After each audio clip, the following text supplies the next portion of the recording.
The question that is oftentimes asked when we get visitors from other countries to Finland, why are Finnish students successful?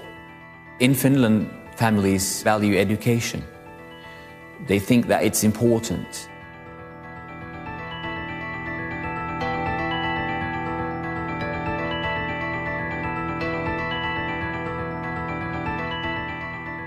We offer the same system for all the pupils.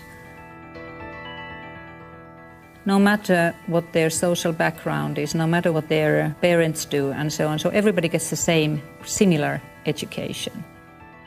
We have a consensus about what we want young Finns to be after. We want to provide a broad citizenship for every Finn.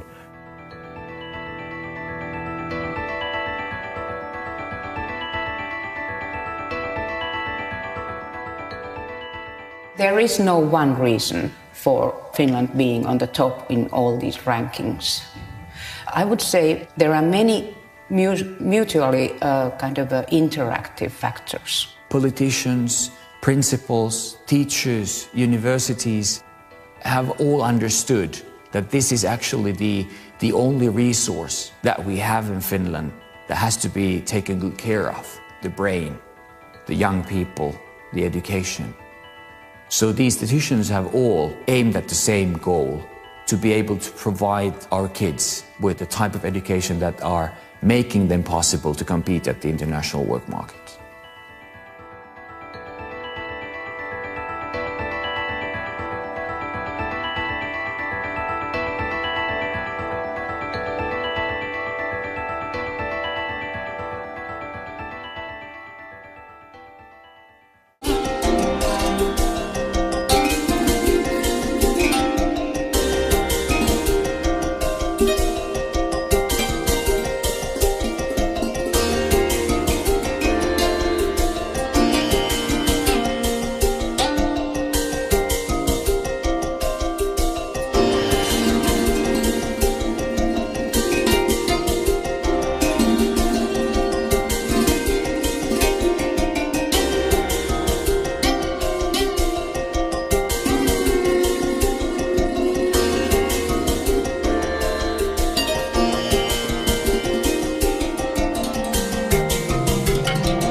So we're here to visit a Finnish school which is connected to the university that does teacher training. So what we expect to see are regular academic classes being taught by teachers who are also training student teachers. Here what we have is the lesson plan for the math class we're about to go visit with Johannes. And he outlines for us what was done in the previous lesson, which was the discovery of the Pythagorean theorem, which he just described to us. Now what we're going to apparently see is some oral calculation, proof of theorem, checking homework, how to calculate legs, that'll be interesting, written examples, individual practice, a short test of taught matter, and finally homework and self-evaluation. And it's a 75-minute class, so we're off to learn some math this morning. Mikä luku sopii x:n paikalle? X-potenssiin 2 on 64. This is a normal 8th grade math class, not tracked, not advanced. And yesterday this 8th grade class was discovering the Pythagorean theorem. So in some respects this is a fairly traditional class, teacher at the front of the room, kids facing the blackboard. But one thing that's quite different is the fact that it's the kids doing the problems at the board, not the teacher.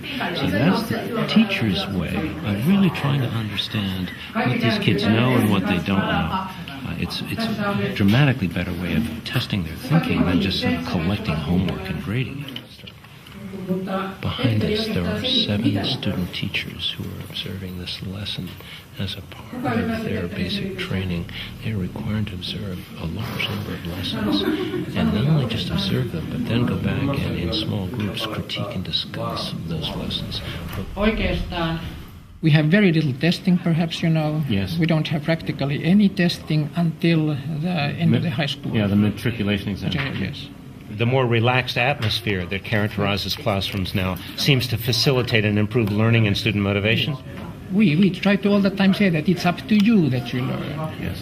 And this is good for your future and it's fun to learn. So what did students have to do? You wanted them to understand this theorem. You I just wanted them to explained it. discover the theorem. To discover it.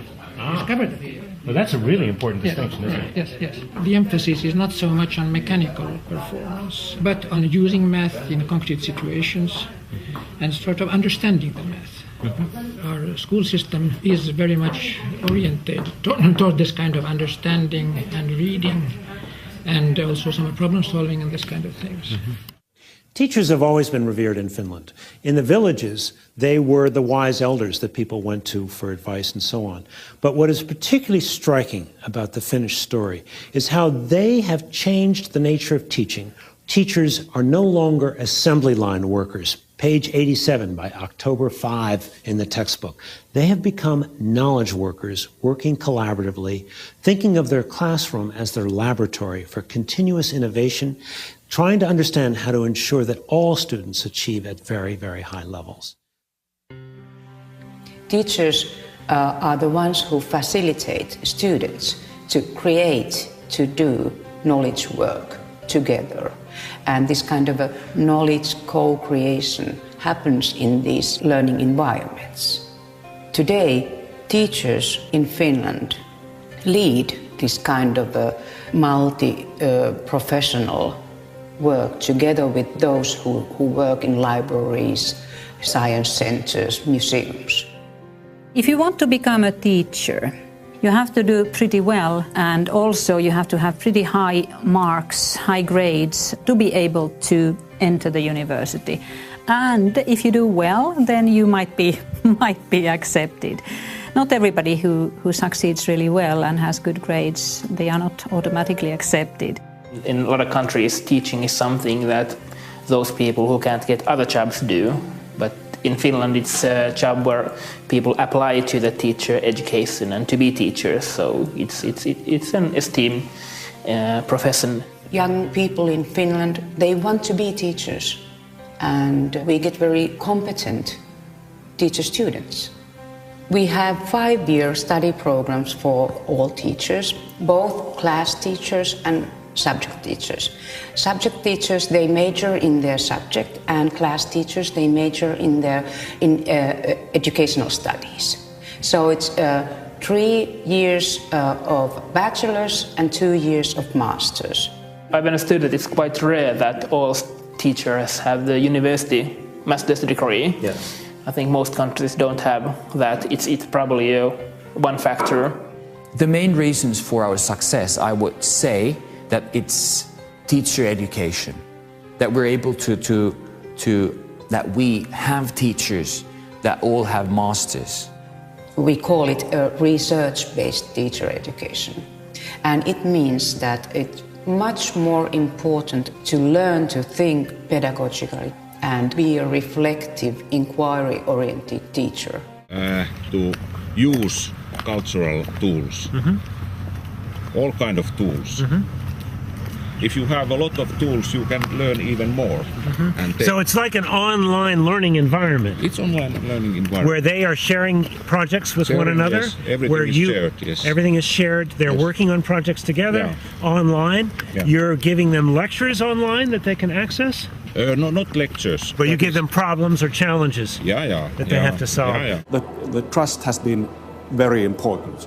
And I would like to say that why we can have trust is that we have trained and educated teachers so well. We can trust them. They are professionals in their field. And otherwise, we couldn't work, actually. If we set too strict guidelines for teachers and they are highly trained, why to bother? It's up to teachers to do their job.